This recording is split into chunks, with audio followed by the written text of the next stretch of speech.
안녕하세요. TV 홈닥터 더 나은 클리닉 아나운서 박혜진입니다. 오늘도 여러분들이 궁금해하실 건강 정보 알차게 준비해왔습니다. 오늘 함께해 주실 분들 소개해 드릴게요. 우리 팀의 미모와 열정을 담당하고 있는 서효원 아나운서입니다. 네, 올해 또 건강하게 살고 싶은 아나운서 서효원입니다. 오늘도 의욕 뿜뿜하는 모습 보여드릴게요. 귀여운데요, 상당히.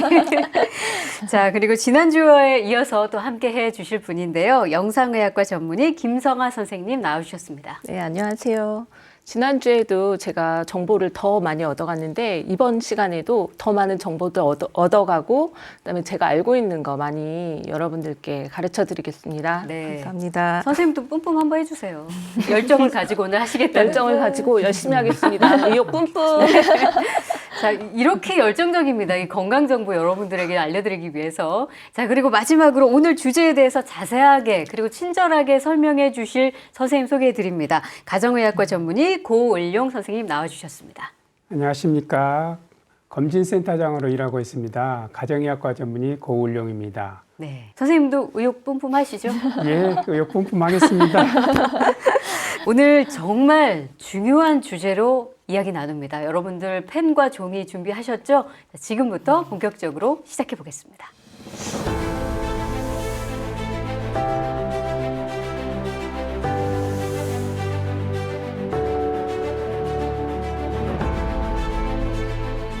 예, 간암의 원인은 이미 한 70% 정도 다양한 방법들을 시도해 봤는데요. 다 효과가 없는 걸로 되어 있었습니다. 그래요?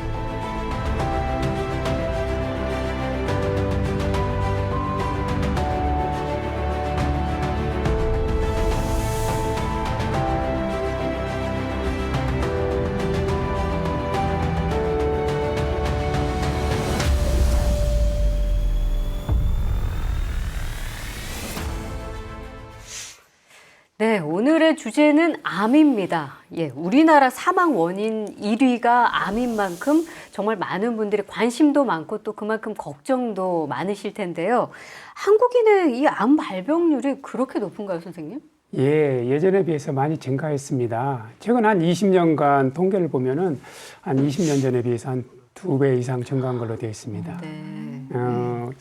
우리나라 사람들의 기대 수명이 한 평균 83세 정도 되는데요. 남자에서는 한 80세, 여자에서는 86세 정도까지 생존하는 걸로 되어 있습니다. 네. 그때까지 생존했을 때 남자에서는 한 5명 중에 2명 정도, 여자에서는 3명에서 1명 정도 암이 발생하는 걸로 되어 있습니다. 발병률이 정말 높은 편이네요, 정말. 아, 그렇죠. 예. 그 수치로 들으니까 좀 더 와닿는 것 같은데 그 암 발생률이 증가함에 따라서 그럼 암 환자의 사망 수도 늘어날 것 같은데 어떤가요? 예, 암이 많이 발생하게 되면서 사망자 수도 많이 늘었습니다.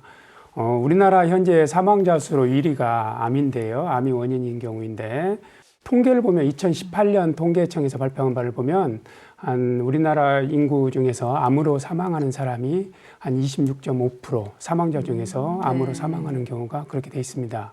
그래서 보통 이제 지금 죽는 사람들 중에 한 4분의 1, 4명 중에 1명은 암으로 사망한다고 보시면 때문에. 되겠습니다. 예. 4명 중에 1명이라고 하니까 정말 와닿는데요. 그쵸? 네. 그럼 암 중에서 우리나라에서 가장 많이 발생하는 암은 뭔가요? 아, 예. 우리나라에서 가장 많은 암은 남자 전체를 통틀어서는 위암입니다. 근데 이제 여자에서는 유방암이 가장 흔하고요. 네, 네. 남자에서는 위암이 가장 흔합니다. 네.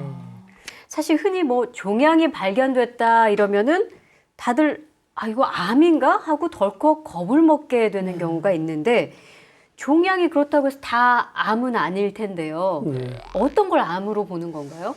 일단 암이라는 거는 쉽게 얘기하면 우리 몸 안에 비정상적인 세포들이 과다하게 증식한 상태를 말합니다. 우리 몸은 이제 세포라는 그러니까 기본 구성 단위가 세포인데요. 보통 한 60억 개 정도 세포로 우리 몸이 구성되어 있습니다. 그냥 정상적인 세포들은 사람이 나와서 병들고 병들어 죽는 것과 마찬가지로 네. 어떤 정상적인 세포들은 적정한 분열을 마치면 사망하게 돼 있습니다. 그런데 이제 어떤 발암 물질 같은 어떤 이제 외부 요인에 의해서 네. 유전자의 변형이 돼서 유전자의 돌연 변이가 생기게 되면 이제 그 암 세포들이 무한 증식할 수가 있습니다. 이렇게 이제 어떤 비정상적인 세포들이 무한 증식해서 과다 증식한 상태를 암이라고 얘기할 수 있습니다. 제가 의학 드라마 보는 걸 예전에 좀 좋아했어가지고 그런 거 보면 야, 악성 종양이다, 또 양성 종양이다 이런 말이 나오거든요. 예. 그럼 양성이면 그래도 좀 괜찮은 건가요? 그러면?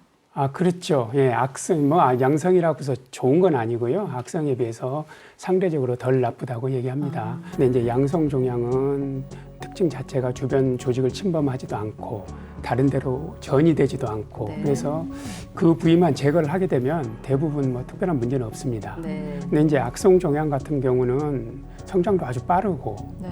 또 이제 뭐 림프관이나 혈관을 통해서 전이도 다른 데로 전이도 되고 그렇죠. 주변 조직을 파괴시키는 당연한 네, 거고 네. 침투해서 그래서 이제 보통 그 조직을 제거를 하더라도 나중에 이제 뭐 항암 치료라고 얘기하는 방사선 치료나 약물 치료 같은 것을 해야 되는 경우도 많이 있습니다.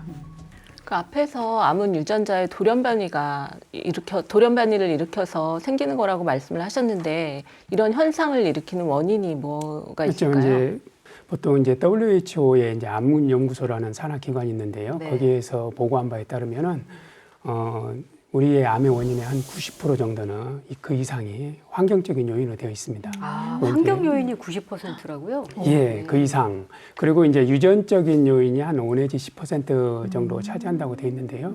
그 뭐 환경적인 요인으로는 아까 말씀드렸듯이 뭐 식생활 습관이나 그다음에 흡연 가장 흔한 것들이죠. 그리고 만성 감염 같은 것들이 있습니다. 식생활 얘기를 참 많이 해요. 근데 이제 우리가 흔히 알기로는 지방이 많은 음식, 그리고 뭐 달고 짜고 뭐 소위 자극적인 그런 음식을 먹었을 때 암을 발병시킬 수 있는 요인이 높아진다 이렇게 볼 수 있는 건가요? 식생활이 그렇죠. 나쁘다 한다는 거는 짠 음식 같은 경우는 특히 뭐 위암의 위암의 발병을 예. 높이는 걸로 되어 있고요. 예. 그리고 또 하나는 감염 얘기도 해주셨잖아요. 예, 예. 감염으로 인해서 또 암이 발생할 수 있다고. 근데 감염은 보통 어떤 요인으로 이렇게 이제 만성적인 감염을 말씀드리는 건데요. 비형 간염 같은 경우 간암의 가장 대표적인 인자죠. 우리나라에서 한 비형 간염이 원인이 되는 경우가 간암의 한 70% 정도 되니까요. 간암 같은 경우. 그다음에 여성들 같은 경우는 이제 자궁경부암도 바이러스가 원인이 되는 걸로 되어 있습니다. 네. 자, 지금까지는 암의 원인에 대해서 알아봤는데 여러분들은 암에 대해서 어떤 부분을 궁금해하실지 서유원 아나운서가 오늘도 준비하셨죠? 네, 맞습니다. 오늘도 질병에 대한 크고 작은 궁금증 하나씩 풀어볼게요. 자, 질문 드리겠습니다. 요즘 미세먼지 심할 때가 정말 많잖아요. 저도 이제 미세먼지 때문에 항상 막 KF 마스크 끼고 이러는데 이런 미세먼지가 폐암의 원인이 될 수가 있나요? 예. 미세먼지는 명백하게 폐암의 원인이 될 수 있습니다. 네. 근데 보통의 먼지는 우리가 호흡을 하게 되면 우리 폐로 들어가는 동안에 뭐 코 점막이나 입에 또 기관지에서 대부분 다 걸러집니다. 하지만 이 아주 작은 미세먼지는 폐 끝까지 들어가서 호흡기 질환 유발을 시키기도 하고. 초미세먼지 같은 예, 거. 그렇죠. 예, 아주 그 폐포 끝까지 들어갈 수 있는 것들. 그런데 이제 이 미세먼지에 암을 일으키는 물질들은 뭐 질산염이나 황산염, 또 그다음에 중금속 같은 것들이 들어있어서 암을 일으킨다고 합니다. 그런데 미세먼지를 WHO에서는 또 1급 발암 물질로 분류해 놓고 있습니다. 네. 미세먼지가 여러모로 참 문제네요. 진짜. 그러니까요. 뭐 안 그래도 지금은 코로나 때문에도 마스크를 잘 쓰긴 하지만 미세먼지 있다는 그 예보가 있을 때는 반드시 더 신경을 쓰셔야 될 것 같아요. 미세먼지가 특히 폐암 유발에 직접적인 영향이 있다. 지금 그런 결과가 있다고 설명을 해주셨습니다. 네. TV 같은 거 보면 이제 연세 많으신 할아버지 분들께서 술도 많이 드시고 이제 흡연도 하시고 하는데 나는 건강에 아무런 문제가 없어 이렇게 말씀하시는 경우가 있더라고요. 예. 근데 이게 정말 건강에 문제가 없는 건가 여쭤보고 싶거든요. 그거는 좀 그렇죠. 이제 그런 개인적인 상황을 예. 어떤 일반화시켜서 얘기할 수는 없는 거지요. 네. 하지만 지금 명백하게 흡연은 전체 암에서 뭐 흡연이 암을 발암 물질 중에서 흡연이 차지하는 비율이 한 30% 된다고 네. 하기도 합니다. 그리고 음주 또한 뭐 식도암이나 이런데 관련이 돼 있는 암이기도 하고. 그래서 그거는 일반적인 경우는 아니고요. 그분들의 특수한 상황이라고 생각이 그러니까 됩니다. 좀 너무 건강을 자신하는 경우이겠네요. 그렇죠. 아마 더 예. 흡연하고 싶고 더 음주하고 싶어서 그런 핑계를 대시는 게 아닌가 싶은데 근데 만약에 직접 흡연을 하시는 분들은 암에 걸릴 확률이 높다 이렇게 자연스럽게 생각할 수 있지만 당연하죠. 그게 네. 아니라 간접 흡연일 아. 경우는 어떻습니까? 이제 그 똑같은 양을 가지고 보면 간접 흡연이 더 나쁘다는 연구 결과들도 있습니다. 왜 그렇죠? 필터를 일단 직접 흡연은 필터를 통해서 들어가고 예. 간접 흡연은 필터를 거치지 않고 직접 들어가지 않습니까? 아마 그런 이유로도 그렇다고 할 겁니다. TV 홈닥터 더 나은 클리닉 오늘 암에 대해서 이야기를 나눠보고 있습니다. 우리나라 사망 원인 1위가 암이라고 하니까 자 그렇다면 만약에 예방을 좀 할 수 있다면 얼마나 좋을까 이런 생각이 드는데 예방법이 있을까요, 선생님? 보통 예방이라고 하면 암이 발생하지 않도록 하는 것만을 예방이라고 알고 계십니다. 네. 하지만 의학적으로는 이미 발생한 암을 조기에 진단해서 조기에 치료하는 것도 예방이라고 할 수 있습니다. 네. 그러니까 아무런 증상이 없는 상태에서 이제 우리 암 예방은 두 가지로 나누는데요. 1차 예방은 이렇게 암에 대한 직접 접촉을 피하고 암의 발생 자체를 예방하는 것입니다. 이제 그러기 위해서는 암을 유발할 수 있는 뭐 식생활 습관이나 그다음에 흡연이나 만성 감염 같은 것들을 우리 교정하고 또 피하고 하는 게 1차 예방입니다. 1차 예방을 위해서 우리나라 국립암센터에서는 암 예방 10가지 수칙을 권고하고 있는데요. 네. 거기에 보면 금연하고 또 적정한 식생활 습관을 가지고 활발한 신체 활동을 하고 네. 금주하고 뭐 건강 체중을 유지하고 그다음에 뭐 예방 접종을 하고 작업장 환경을 개선하고 마지막으로 암 검진을 열심히 받고 그런 것들을 10대 예방 수칙이라고 해서 네. 권고하고 있습니다. 네. 암의 2차 예방은 이미 발생한 암을 조기에 발견해서 치료하는 걸 2차 예방이라고 합니다. 그런 것을 위해서는 아마 정기 검진이 가장 중요하지 않을까 하는 생각이 듭니다. 세계적으로도 그 2차 암 예방을 위한 정기 검진은 국가가 주체가 돼서 많은 나라에서 시행하고 있고요. 네. 우리나라 같은 경우도 암 검진 국가 사업이라고 해서 암 검진 사업이라고 해서 그걸 또 시행하고 있습니다. 건강을 자신한다거나 아니면 이거 검진 받았다가 혹시 좀 무서운 얘기 듣는 거 아니야? 뭐 발견되는 거 아니야? 하는 이런 두려운 마음 때문에 어떤 정기 검진을 이렇게 늦추시거나 소홀히 하시는 분들이 꽤 많이 계신데 지금 이야기 들어보면 검사 시기를 놓치지 않는 게 굉장히 중요할 것 같다는 생각이 듭니다.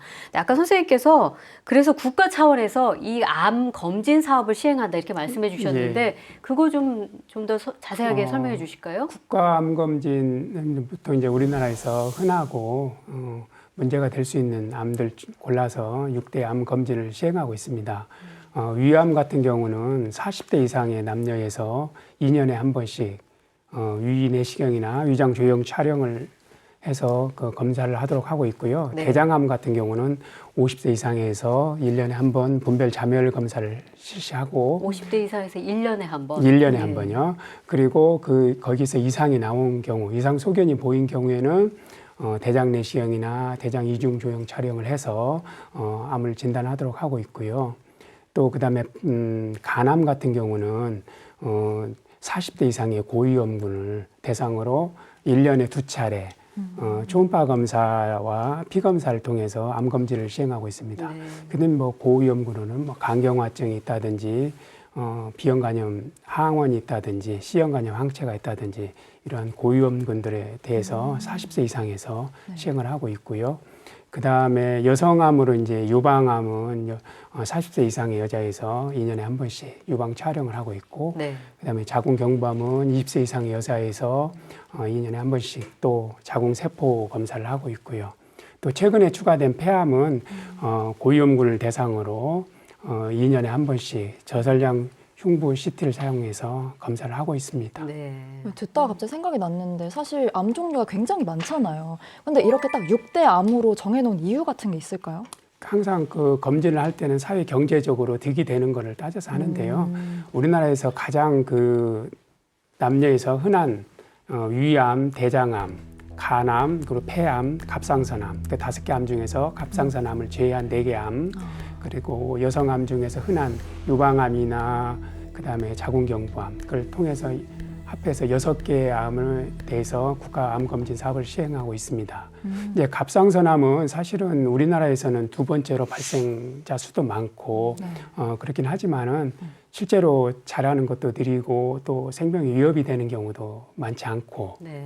또 하나는 중요한 거는 무증상 정상 성인들을 대상으로 갑상선 암 검사를 초음파로 해서 과연 의학적으로 득이 있는가에 대해서 의학적인 논란거리가 많기 때문에 우리나라에 많긴 하지만 갑상선암을 제외하고 6개 암에 대해서 시행하고 있습니다. 네. 그 위암 검진 같은 경우에는 대장 내시경 있잖아요. 근데 그거 좀 받기 힘들어하시는 분들도 있다고 들었거든요. 그래서 위장 조형 촬영이라는 게 있다는데 혹시 이것만으로는 안 될까요? 예, 좀 쉬워 보이는 검사 같죠. 위장 내 네. 조형 촬영이. 우리나라 암 중에 위암은 이제 우리나라에서 가장 흔한 암이고 또 조기에 발견만 하면 95% 이상 완치되는 거기 때문에 될 수 있으면 꼭 받도록 하시는 게 제일 먼저 중요할 것 같고요. 네. 그다음에 이제 위장 조형 촬영을 하느냐, 위내시경을 하느냐 선택해서 요즘에는 위내시경을 권하고 있습니다. 지난 한 20년간 검사한 것 통계를 보니까 위장 조형 촬영을 한 경우에 위내시경을 시행한 경우보다는 암 발생 확률도 훨씬 떨어지고 또 하나 위암으로 인한 사망률에도 감소에도 크게 효과가 없고 네. 그래서 요즘에는 특별한 상황이 아니면 위내시경을 할 수 있도록 되도록 권고하고 있습니다. 네. 조금 힘들어 보시더라도 위내시경을 받으시는 게 좋겠습니다. 네. 받아보신 적 있으세요? 저는 아직 받은 적은 아직. 없어요. 예, 네. 아까 이제 위암의 경우에는 40세 이상의 2년에 한 번 네. 뭐 하는 걸 권한다고 하니까 네. 아직 좀 시기가 네, 남기는 아직은 좀 했습니다. 남았네요. 관리를 하면서. 네. 네. 근데 아까 이제 설명 중에 간암의 경우에요. 남녀 모두가 다 검사를 한다기보다는 고위험군에 한해서 검사를 실시한다 이렇게 하셨어요. 그렇죠. 예. 간암 같은 경우는 고위험군이 아닌 경우에는 간암이 올 확률이 아주 적습니다. 간암의 원인은 B형 간염이 한 70% 정도, 그다음에 C형 간염이 원인인 경우가 한 10% 정도 되고요. 나머지는 뭐 알코올이나 다른 관질환에 의한 경우가 나머지로 돼 있습니다. 그래서 이제 간암의 고위험군인 이런 사람들을 40대 이상의 이런 사람들을 대상으로 하는 게 훨씬 효과가 좋기 때문에 간경화증이 있다든지 B형 간염 보균자라든지 C형 간염 가지고 있는 사람들 이런 사람들을 대상으로 1년에 2차례 시행하고 있습니다. 간암이 원래 음주를 많이 하거나 무슨 약물을 과다 복용했을 때 걸리게 되는 확률이 높은 줄 알았는데 그거보다는 B형 간염이 예, 그렇죠. 원인이 만성 크네요. 감염 문제가 되는 대표적인 암입니다. 네. 저는 폐암 검진에 대해서 좀 여쭤보고 싶은데 이 폐암 검진이 그 암 검진 프로그램에 추가된 지가 얼마 안 됐잖아요. 예. 그래서 다른 분들도 궁금하신 분들이 많을 것 같아요. 예. 최근에 폐암 검진이 우리 국가 암 검진 사업에 2019년 7월부터 추가되어서 시행되고 있습니다. 사실 뭐 다른 암들도 다 중요하고 위험하고 하지만은 특히나 폐암은 우리나라에서 사망자 수로는 1위를 차지하고 있고요. 조기에 발견할 확률이 한 20% 정도 내외밖에 안 되는 걸로 되어 있습니다. 그리고 세계적으로도 또 폐암은 발생자 수나 사망자 수에서 거의 수위를 차지하고 있는 암입니다. 사망자 수가 이렇게 많은 거는 조기에 진단이 잘 안 되지도 않고 또 진단되었을 때는 뇌나 뼈 같은 데로 전이가 많이 되어 있고 그래서 사망자 수가 많습니다. 사실 그 증상이 없다는 게 가장 무서운 거 아니겠어요? 맞아요. 예. 그래가지고 좀 더 조기 검진이 필요하다라는 생각이 드는데 혹시 조기 검진할 때는 어떤 검사들 받게 되나요?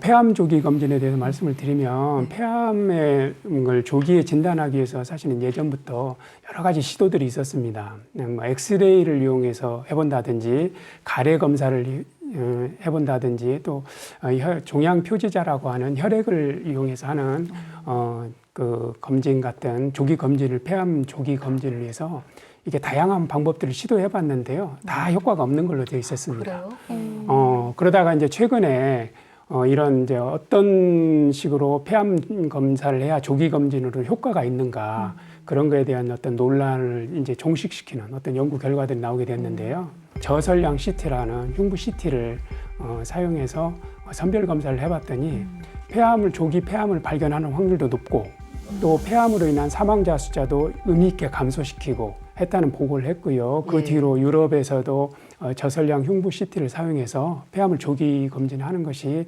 효과적이라는 연구 결과들이 나오면서 국제적으로 이제 폐암의 조기 검진은 저설량 CT를 이용해서 하는 걸로 되어 있습니다. 네. 우리나라에서도 저설량 CT를 이용해서 2019년부터 시행을 하고 있습니다. 네.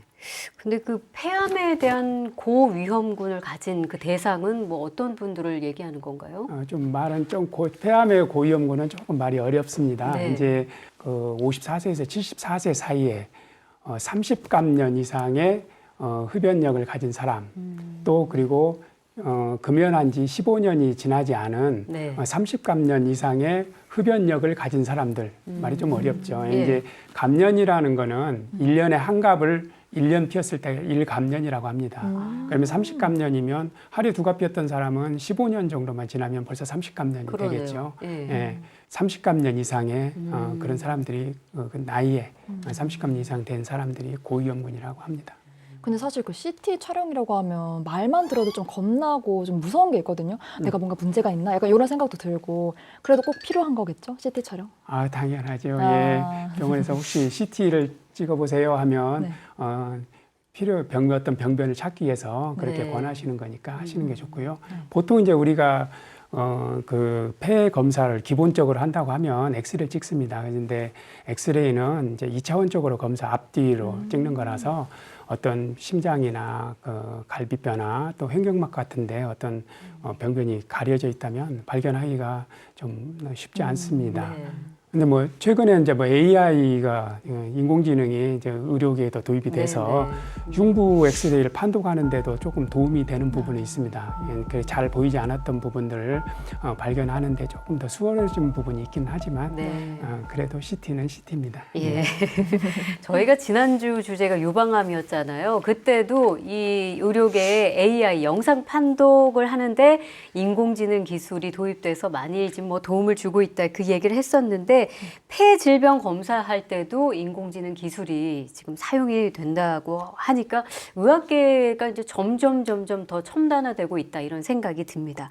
그리고 이런 인공지능 기술이 아마 그 좀 더 정확하고 빠르게 어떤 질병에 대한 진단을 내릴 때 좀 보조해 준 역할을 할 수 있겠네요. 네, 도움이 되죠. 그러니까 의학 그 진단 분야에서 이게 AI가 활용이 되고 있는데 폐암을 얘기하는 작은 결절 네. 외에도 뭐 심장 비대, 기흉, 그다음에 폐경화, 폐렴 이런 거를 진단하는 데도 많은 도움이 되고 있습니다. 네. 환자로서도 궁금증을 조금 더 해소할 수 있는 기회가 될 수도 있고 또 의료진의 입장에서도 정확하게 진단하고 좀 빠르게 진단하는데 이 인공지능 기술이 좀 도움이 될 수 있다. 예, 그렇게 이해하면 될 것 같습니다. 자, TV 홈닥터 더 나은 클리닉. 오늘 암의 조기 발견을 위해서 검진 굉장히 중요하다는 이야기 나눠봤는데요. 오늘은 어떠셨어요? 서유은 아나운서? 사실 저는 암이라는 질병이 제일 무서웠거든요. 하지만 이제 지피지기면 백전백승이라는 말이 있듯이 오늘 열심히 공부했으니까 마음이 한결 편해졌어요. 네. 우리 김성아 선생님께서는 뭐 지난주에도 많이 배우시기도 하셨고 또 알고 계신 것도 막 알려주시고 하셨는데 오늘은 어떠셨나요? 그 이제 현대 사회가 발달하면서 기대 수명이 높아지잖아요. 맞아요. 근데 이제 문제는 또 환경적인 요인도 많이 나빠지고 그래서 누구나 다 암에 걸릴 수 있다고 생각을 해요. 그래서 근데 이제 내가 목표가 건강하게 오래 사는 게 목표잖아요. 그래서 그 아까 말씀하신 그 생활 습관을 개선을 하고 그다음에 네. 그거에 따라서 조기 암 검진을 하는 게 제일 중요한 것 같아요. 네. 아까 선생님 하나밖에 못 지킬 것 같다고 했는데 우리 잘 해보자고요. 네, 열심히 하겠습니다. 우리 10대 수칙 잘 지켜서 한번 열심히 한번 해보기로 네. 우리 시청자 여러분들과 좀 다짐을 하고요. 그리고 마지막으로 우리 고우룡 선생님 시청자분들께 마지막 말씀 한 말씀 해주실까요? 예, 암에 대해서 간단하게 말씀드렸는데요. 이 방송으로 인해서 암 검진을 열심히 받으셔서 개인적인 암으로 인한 개인적인 피해나 사회적인 피해를 줄이는데 조금이라도 도움이 되었으면 좋겠습니다. 네. 암 검진을 받으십시다. 네.